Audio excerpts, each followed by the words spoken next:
Hey guys, welcome to the Massive Iron Channel. I'm Steve Shaw. In this video, I'm going to give you 5 steps to fix poor muscle and strength building results.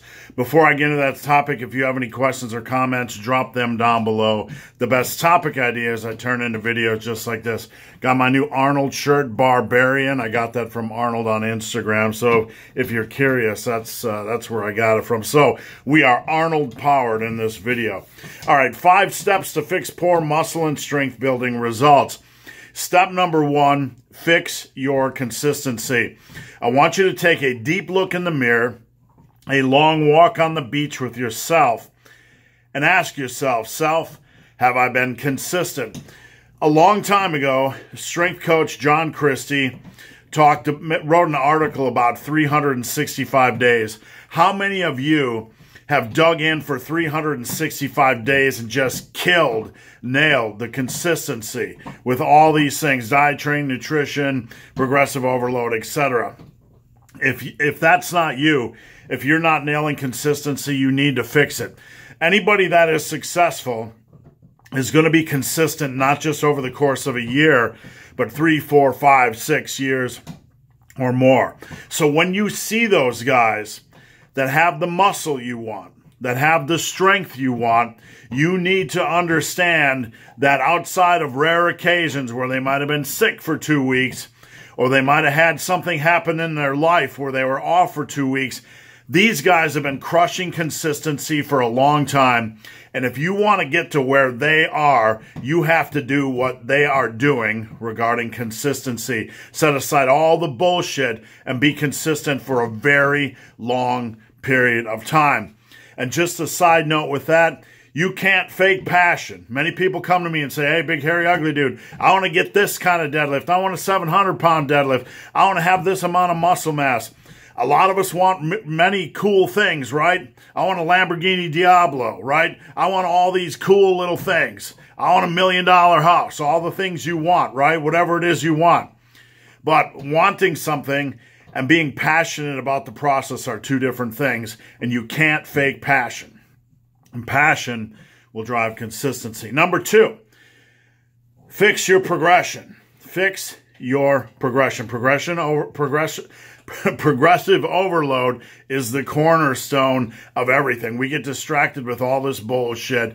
Volume, should I add more volume? What do you think of rest pause training? What do you think of 5x5 training? What do you think of this? What do you think of that? What do you think of this? What do you think of that? When you go into the gym, none of that bullshit matters. What matters is, what is my progression approach today? What is my progression indicator? Like, what triggers progression? And am I following it, right?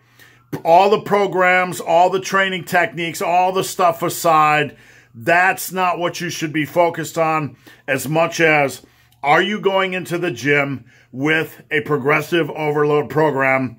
Do you, on every exercise, know what your progression trigger is? Are you wasting sets? Are you wasting exercises on a given day?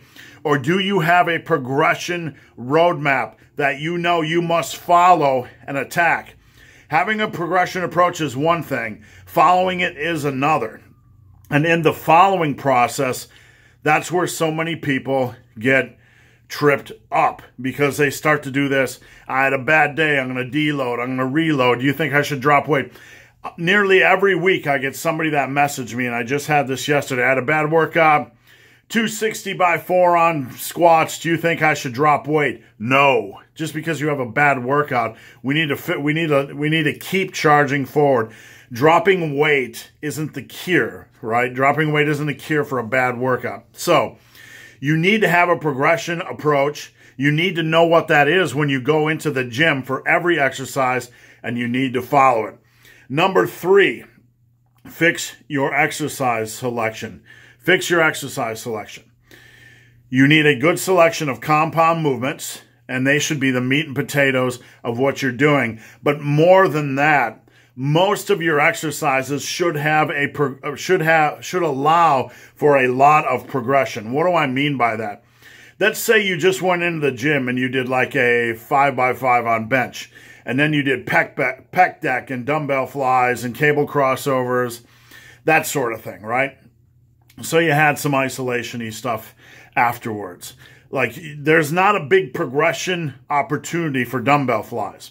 There's not a big progression opportunity for cable crossovers or pec deck. But there is a big progression opportunity for dumbbell bench or incline dumbbell bench.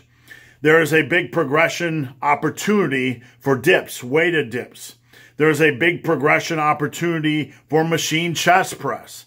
So what you want to do is have the majority of your exercises, they must have a big progression opportunity. For me, like dumbbell flies, maybe I've gone from 20 to 45s over 35 years. That's not a big progression opportunity.